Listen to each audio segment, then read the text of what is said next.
Good morning, my sweet friends, and welcome back to Crochet Every Day with Judy. Today we are reading from Robin Hood, starting with Chapter 9, Robin Hood Meets a Tanner. In Nottingham Town, there was not the least doubt about their champion player at quarterstaff. If ever a stranger came there and challenged the players to a bout, the townsman grinned and sent for Arthur a Bland. Arthur at once came out of his tan pit with the best will in the world, and took his great staff and was ready for the bout. After it, the stranger went away with sore bones, and Arthur a Bland, having tanned the stranger's hide, went back to the tanning of cowhides. So great was his fame that only men from a distance could be induced to play a bout with him. All the local champions knew the terrible power of his great cudgel and gave him best man at once. Now, although Arthur a Bland was a capital tanner, his heart was not altogether in his work. He loved the merry greenwood, and often as he scraped a hide or was soaking his bark, his thoughts fled from the dirty tan pit to the pleasant depths of the forest, where the sun shone along the glades and the dappled deer fled silently and swiftly under the shade of the mighty trees. One lovely summer's morning he threw his work by and resolved, come what would, he would spend this glorious day in the greenwood, and catch a glimpse of the wild red deer and of the free open-air life for which he longed. So he took his bow and arrows and great quarterstaff, without which he never moved, and set off as Sherwood to spend a day in the depths of the woodland. The day was very warm, and after Arthur a Bland had spent 3 hours or more walking deeper and deeper into the forest, he was hot and a trifle tired, and he threw himself down to rest on a mossy bank under a hazel thicket. As he lay there, he caught a glimpse of the sight which gave him more pleasure to his eyes than anything else on earth. A herd of the graceful, dappled deer moving slowly along a distant glade. Arthur watched them some time and saw that the deer were coming toward him, and as the wind blew from them to him, they were not likely to discover his presence. A lordly stag led the herd, and Arthur's fingers itched for a shot at the splendid deer. So he strung his bow and fitted an arrow on the string and began to creep upwind toward the herd. Now Arthur did not know it, but a tall, well-built man clad in Lincoln green was watching his every movement, and the man was Robin Hood himself. At first, Robin had thought it was one of his own men, but the tanner's leathern doublet and hood soon put that idea out of his mind. "By Our Lady, this is passing strange," murmured Robin. "This fellow is neither one of mine, nor is he a forester. What doth he make in the greenwood? Marry, but the impudent knave is coolly marking down one of our finest deer." When Robin said our deer, he meant himself and the king. For Robin was by now so much a lord of the greenwood that he reckoned that he had equal rights in the deer with the king himself. So Robin was up in arms at once at the idea of some fellow in leathern coat and hood letting an arrow fly at one of his noble stags. So he stepped forward and called to the stranger. "Harkee, bold fellow, who are you who dares to poach so boldly? In sooth, to be brief, thou lookest like a common thief come to steal the king's deer." Arthur a Bland looked hard at the newcomer. "This is no forester," thought Arthur. "I know them one and all. I care not for anyone else." So he spoke up boldly. "And who are you to bid me stand with such clamor that my shot has been spoiled?" Excuse me. Sorry. "I am one who keeps this forest," replied Robin Hood, "and I watch the deer for the king and for myself. Therefore, I must stay you from going deeper into the forest." "Where are the others?" asked Arthur a Bland. "What others, fellow?" demanded Robin. "The others you will need at your back before you can stay me," replied Arthur a Bland with a grin. Robin's quick temper rose at once at the hint that he could not stop the stranger by himself. "Nay," said he, "I have none at my back, nor do I need them. Tempt me not, fellow, to crack thy crown for thy insolence." But Arthur a Bland, instead of looking frightened, only grinned the more. "Marry, my fine keeper," said he, "you have a sword and a bow, but I care not for fighting with them. Did I not see you lay a quarterstaff on the grass yonder when you stepped forward to speak to me? That is the weapon with which I should wish to meet you. Excuse me. It will serve as well as another to teach you a lesson not to come meddling in the greenwood," said Robin, and went to fetch it. The outlaw unbuckled his belt and laid down his sword and his bow beside it, then took his stout oaken quarterstaff in hand and faced the tanner. Arthur a Bland had his staff ready poised and held it in such a fashion that Robin Hood knew at a glance that here was a good player.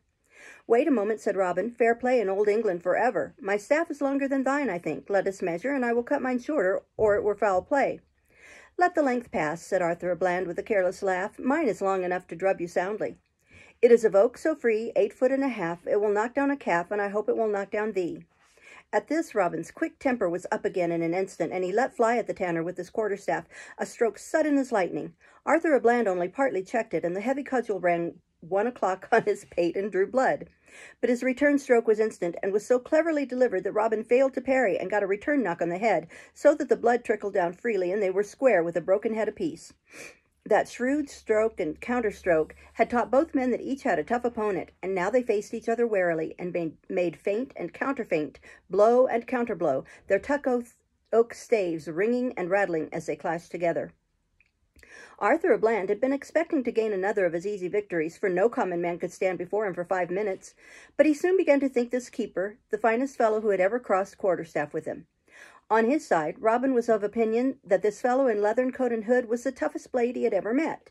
Robin tried every trick he knew, but the other knew a trick worth 2 of it, and the outlaw got more than 1 or 2 shrewd bangs, while his staff hardly ever got home on the leathern coat. But Robin put in everything he knew and strove with all his strength and skill to gain the victory. Around and around they fought, striving like 2 wild boars to injure each other. For more than 2 hours they struggled, making the wood ring with the fury of their blows. At last these 2 well-matched champions fell apart from sheer weariness, and each leaned on his staff, gasping for breath, with the sweat pouring in streams down his face. "Hold thy hand, good fellow," said Robin. "We'll let this quarrel fall. We shall but bang each other about in vain. I make thee free of Sherwood Forest." "Thank you for nothing," chuckled Arthur à Bland. "If freedom I've bought, I may thank my staff, and not thee." "What are you, and where do you come from?" cried jolly Robin. "Let us know more of each other, I pray thee." "I am a tanner," replied Arthur. "I have plied my trade for many a year in Nottingham, and if thou wilt come there, I'll tan thy hide for nothing." "Come then, leave your tanner's trade," cried Robin. "Come live in the greenwood with me. I vow thou art the stoutest man of thy hands that ever I met since I gained brave Little John to my band." "Little John, sayest thou?" cried Arthur à Bland. "Methinks I begin to suspect who hath played so stout a staff with me. And what is thy name?" "I am Robin Hood," replied the outlaw. "Body o' me," cried the tanner, "and are you, indeed, the prince of the outlaws who roam the merry greenwood? My heart has been with you many a day, so here's my hand. My name's Arthur à Bland. We 2 will never depart." "Welcome, Arthur à Bland, to our company," said Robin Hood as they shook hands, "for you play as stout a staff as our own Little John." Then Arthur said, "Prithee, tell me where is Little John? We are kinsmen, and I love him dearly." "What? You wish to see Little John?" said Robin. "That is soon done, for my faithful follower is never at any great distance from his master." And with that, Robin put his horn to his lips and blew a long, shrill blast. In a short time, a tall man came running through the trees and hurrying up to them. "What is the matter, master?" cried Little John. "Pray tell me. You have cast aside your sword and bow and stand with staff in hand against this fellow. I fear all is not well with thee." Little John might well say that, for the blood had run over Robin's face and dried on it till he looked a strange and sorry figure. But Robin laughed and said, "Indeed, I have good fortune to be standing. This bonny blade beside thee is a master of his trade, for he hath soundly tanned my hide." "He is to be praised for being so clever as to do that," cried Little John, "but he shall never dress down my master and think I will not take the matter up. If he be so stout, we will have a bout, and he shall tan my hide too." "No, no," cried Robin Hood, "there has been fighting enough. Besides, 'twere shame for kinsmen to meet in battle, for, as I do understand, he's a yeoman good of thine own blood, and his name is Arthur à Bland." "What? My cousin, Arthur à Bland, the best quarterstaff in Nottingham town," cried Little John. "Aye, Little John, I am here," said the tanner, stepping forward and throwing back his leathern hood. "Welcome, cousin, to the forest," called Little John joyously, and the kinsmen gripped each other's hands, and Arthur said, "From this day a forest man am I, to live and die with you." Robin Hood was delighted to get so bold a recruit, and Little John and Arthur à Bland were full of joy to meet again. And so happy were all 3 of them at this joyous ending of the matter that Robin Hood took them both by the hands and danced round about the oak tree. As they danced, Little John struck up a jolly catch, and they made the greenwood ring with their voices as they sang, "For 3 merry men, and 3 merry men, and 3 merry men we be." Chapter 10. How the Sheriff Gained a Queer Servant. One day, a few weeks after Arthur à Bland joined the outlaws, a rumor came to the forest that the sheriff was forming new plans and raising a great power of troops against his old enemies. "I wonder what the sheriff is planning this time," said Robin Hood. "We have had no word at all from Lob the cobbler." "But we'll soon learn for all that, master," said Little John. "This very day will I go myself in disguise to Nottingham, and bring you all the news that may be gained in the marketplace and the alehouse, and in one place or the other I shall learn what is in the wind." "Have a heed, Little John, have a heed," said his master. "I would not lose thee to gain all the news in Christendom." Never fear, master, said the great fellow. I will look after myself. That afternoon there entered the gate of Nottingham a huge, tattered, crippled beggar man. He walked with a great limp. One shoulder was half a foot higher than the other. His face was drawn on one side, and he had a patch over one eye. The warders at the gate called some rude jokes after the ragged figure, but the beggarman took no notice, only limped humbly forward as if seeking a place of rest. He crossed the marketplace, turned down a side street, and made his way into a little alley. Here he paused before a small shop, a mere booth, closed at night by a wooden shutter. It was the cobbler's shop, and as a rule, Lob the cobbler could be found there busily stitching and hammering, but no sign of him was to be seen now. The beggarman went through the shop and entered a small room behind. Here lay Lob on a rude pallet. "What, Lob, art ill, man?" said the beggarman in a low voice. Lob knew the voice and saw through the disguise. "Aye, Little John," he replied. "I have been ill some 3 or 4 weeks, but I am slowly mending now." "Why, that is good," replied the great fellow. "We wondered that we had heard nothing of you, so I came into the town to see what was amiss." "You do well to come in disguise," replied Lob. "I have heard of the fashion in which you sent the sheriff padding home with an arrow through his shoulder. It would be a short shrift and a long rope for you, my friend, if you fell into his hands." "I believe you, Lob," said Little John, laughing, "and it is to learn something of the sheriff's movements that I have come in." "If he is planning aught against you, it is being kept very secret," said Lob.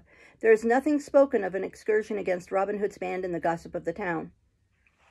"Well, I will move hither and thither, and see if aught fresh hath arisen," said Little John. "So farewell, and take care of thyself, good Lob." The beggarman went back into the marketplace, and sat down on the steps of the market cross with his ragged cap in his hand. No one gave him the smallest coin, but he did not trouble about that, for he was more eager to listen to the gossip of the market people than to carry on his beggar's trade. After sitting for an hour in the marketplace, he got up and sought an alehouse where he knew the sheriff's men went often to drink. He was about to enter the door when the fat landlord stopped him and bade him go about his business. "Get hence, beggarman," said the host. "I'll not have thee in here pestering my customers for alms." "Nay, nay," said the beggarman. "Good mine host, I come as a customer myself.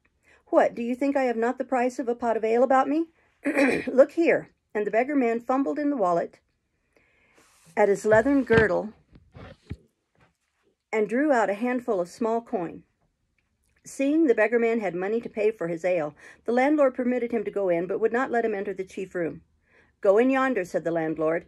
"That place is good enough for such as thou art," and the beggarman went meekly into a rude chamber beside the chief room, a place where 2 or 3 stools stood about an old broken table. Here the beggarman sat and drank his ale in great content, for through an open door he could hear every word that was spoken among the customers. 2 of the sheriff's men were there, but nothing was said of any raid upon the outlaws. Instead, the talk ran upon a great shooting match that was to be shot at the town butts the next day. In those days, shooting matches were the dearest sport of the people, and no fair day passed without a contest among the champions of the longbow. The beggarman pricked his ears at the mention of the match and murmured to himself, "A great match in the wind, eh? Then I'll be there if I can come at a bow by any means, for that's the place where tongues will wag freely of what is in the wind." It was growing dusk by the time that he had finished his ale, and the beggarman left the alehouse and crept back to the cobbler's shop. Here Lob made him a bed in the corner on a truss of hay, and the beggarman lay down to sleep. The next day at noon there was a grand fanfare of trumpets in the marketplace. There stood 3 heralds in shining new tabards, blowing till their cheeks were as round as apples. Since early morning, the market folk and the country people had been buying and selling, bargaining and chaffering, but now the serious business of the day was over, and the afternoon was to be given to sport. So there was a great crowd to listen to the proclamation of the games. They heard that the prize was to be a fine new horn filled with 20 silver pennies, and all agreed it was a noble reward which would stir the best archers of the town and countryside to give in their names. Beside the market cross sat a clerk with a sheet of paper, pen, and inkhorn, and to him went the yeomen one after another to give in their names for the match. Among them marched the big, ugly, limping beggarman, a bow over his shoulder and a sheaf of arrows by his side. They had been lent to him by a friend of Lob the cobbler. As he went up to the clerk, a roar of laughter rose from the onlookers, and a yeoman who was about to put down his name hustled the beggar back roughly. "Stand back, knave," said the yeoman, a tall, stout, red-faced man in the dress of a forester. "How dare you thrust forward in the face of your betters? And what dost mean in coming forward at all? Begone, and finish plundering the scarecrows amid the corn." The crowd laughed at this jest, cut upon the beggarman's sorry clothes, but the laugh was checked when they saw the beggarman thrust out an arm strong as the bough of a great oak, and seize the forester by the neck and twitch him aside as if he had been a 3-year-old child. "First come, first served," quoth the beggarman. "Let me tell you, my fine forester, that I was the nearer the clerk, and therefore had the better right to be entered first for this merry play." The forester went red as fire with rage and leapt at the beggar-man and launched a tremendous blow at his face. "Right, right, Hal o' the Croft," shouted his friends. "Give the rogue a forester's knock." But the forester's knock was delivered in vain. The limping beggar-man dodged aside, and Hal o' the Croft's first fist missed him by inches. "Run, beggar-man, run!" cried a friendly bystander. "Hal will beat thee to a jelly with his fists, and thou dost not escape." "Nay, run will I not," grunted the beggar-man. "Form a ring, and Hal shall beat me as much as he pleases." "A ring! A ring!" yelled the crowd in high delight. "Hal o' the Croft is to fight with the big beggar-man." Nothing could have given greater pleasure to the onlookers than this unexpected encounter. A ring was formed at once, and Hal o' the Croft stripped off his jerkin and handed his bow to a companion, and spat in his fists, and promised to give that impudent beggar-man the biggest thrashing a man could receive. In all Nottingham town none could use his fists like Hal o' the Croft, and many a victory had he won on this very spot. For his part, the beggar-man neither stripped nor straightened himself. He handed his bow to an honest country yeoman, and made no other preparation, only limped up and down his side of the ring in so comical a fashion that the spectators shrieked with laughter at his queer actions and queerer figure. When the fight began, the yells and shouts of delight rose from the crowd like smoke from a furnace. Hal o' the Croft let out sledge-hammer blows again and again at the big beggar-man's head, and not one blow got home. For the beggar-man had such a limp that his head shot up and down a foot or more as he moved, and when Hal struck out for the opponent's face, it went down like lightning, and Hal hit the air, and at the next instant felt the beggar-man's big fist play tattoo on his ribs. And lame as he seemed, the beggar-man dodged about the ring in so quick a fashion, and withal in so comical a style, his rags and bags fluttering as he hopped and limped, that the crowd shouted itself hoarse for joy at sight of this strange combat. Suddenly it was ended. Hal, spluttering with rage, had chased the beggar-man into an angle from which there was no escape. "Cornered! Cornered!" shouted the forester's friends. "Now you have him, Hal. Now give him the forester's knock." But at this instant, when all looked to see the famous boxer punish his opponent, that terrible beggar-man uprose, and for the first time his huge fist struck home. Crash! Every man in the crowd heard 3 of the forester's ribs splinter as if they had been dried sticks, and Hal o' the Croft was hurled clean across the ring and dashed senseless to the ground. For a moment all stood silent in surprise at the strength which had dealt that tremendous blow. Then several foresters pressed forward, cudgels in hand, to beat the beggar-man who had overthrown their champion so easily. But this roused the temper of the crowd, and a loud cry of fair play, arose. "'Twas an honest blow, and honestly dealt," cried a townsman. Hal only got what he intended to give, fair play for the beggar, and the speaker flourished a great quarterstaff round his head. This honest fellow was so strongly backed up by his acquaintances that the foresters had to give up their purpose of beating the beggar-man, and they drew off with sullen faces, bearing their defeated champion with them. "Beggar-man," cried the townsman who had stood up for him, "canst thou shoot as well as thou canst strike?" "Ay, master, that I can," replied Little John boldly. "Well then, neighbours," said the good-natured fellow, looking round on his friends, "we'll even attend the beggar to the butts, for we shall see shooting beyond common this day, I think." His friends agreed, and a strong band of them marched with the beggar-man to the scene of the shooting match, lest he should be meddled with by the angry foresters. So Little John entered his name and went to the shooting, and he had his name put down as Reynard Greenleaf, which is as much as to say Fox of the Greenwood, and he chuckled to think how well the name fitted him. When the shooting match began, there was first a contest at the butts, and here the beggar-man shot best of all. The 3 best men at the butts were now set to shoot at the hardest mark of all, a willow wand set upright in the ground. Of the 3, only the beggar-man could accomplish the feat. His arrow split the willow wand as cleanly as if a sharp knife had been run through the center. "This is the best archer that ever I saw in all my life," cried the sheriff, who was watching the archery closely. It was the first time he had been abroad since the wound in his shoulder had healed, and he was enjoying the day's sport very keenly. "Come hither, beggar-man," he cried, and Little John came forward and bent his knee humbly before the proud sheriff. "What is thy name, and where dost thou come from?" cried the sheriff. "My name, your honor, is Reynard Greenleaf, and I was born at Holderness," replied Little John. "Thou canst draw a good bow, Reynard Greenleaf of Holderness," said the sheriff. "Aye," said Little John to himself, "or I would never have put a shaft through thy shoulder, proud sheriff." But he made no answer aloud, only bent his knee again in respect. "'Tis a shame to see so bold a bowman as thou art in rags and tatters," quoth the sheriff. "Come, good fellow, enter my service, and every year I will give thee 20 marks to thy fee." Little John agreed at once, for in the sheriff's service he felt sure he could find out all the things he wished to know. So he went to the sheriff's house and entered his service. And the sheriff thought he had secured a fine archer for his bodyguard. And Little John grinned to himself and said softly, "Gramercy, proud sheriff, Reynard Greenleaf is your man, as you think. Marry, I shall be the worst servant to him that ever yet had he." For some days, Little John, or Reynard Greenleaf, spent a fine time at the sheriff's house. He ate and drank of the best. He sat by the fire or in the sun, and never did a hand's turn of work of any sort. This vexed the steward, a self-important fellow, who expected every servant to run before him. But when he gave Reynard Greenleaf a job, that big, lazy fellow would not touch it, and merely said, "I am an archer, Master Steward. Fetch me when there is shooting to be done, and I'm your man. Till then, leave me alone." One morning, Little John lay in bed very late in lazy comfort, and when he got up, he found the sheriff had gone hunting. "So," thought Little John, "the sheriff has gone to hunt in merry Sherwood, has he? Well, upon my faith, I too am longing to be back in the greenwood, and I may as well go." For Little John had listened when many thought him asleep, and looked when many had thought his eyes closed, and he had neither heard nor seen anything to show that the sheriff was plotting mischief against Robin Hood and the outlaw band. He began to see that it was but a false rumor which had reached them in the forest. "I'll make a good meal," thought Little John, "and then I'll betake myself to my master."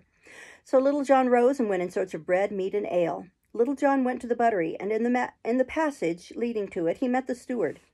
"Good Master Steward," said he, "give me a hearty breakfast, I pray thee, for I am as hungry as a wolf in midwinter." "And so you may be for me," cried the steward. "The hour of breakfast is long since past, Reynard Greenleaf, and the food is put away. Why, 'tis more like the time to dine." "Call it dinner time, then, as you please," replied Little John, "so that I get the food. I am careless of the name of the meal." "Neither bite nor sup shall you have," cried the steward, "till my lord the sheriff is come back from hunting." "What?" cried the hungry giant, "and I am to fast till then? Master Steward, be wary and rouse not my anger, or I may crack your crown." The other said never a word, but slammed the buttery door to, turned the key in the lock, and laughed in triumph. But the fat steward, who was also butler, laughed too soon. Little John dealt him such a blow that it seemed as though his back would break in two. Over went the steward in a heap in the corner, and Little John stepped forward and gave the buttery door such a terrific kick that he bursted clean off its hinges. He stepped in, and he licked his lips when he saw the well-laden shelves.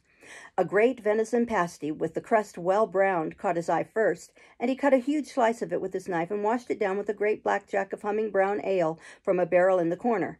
Then he took a dozen or so slices from a cold haunch of venison, and washed these down with a flagon of rich Canary wine, and so he tried this and that of all the daintiest, and made the finest meal he had ever stood up to, for there was no seat in the place, and he ate off a tall shelf for table.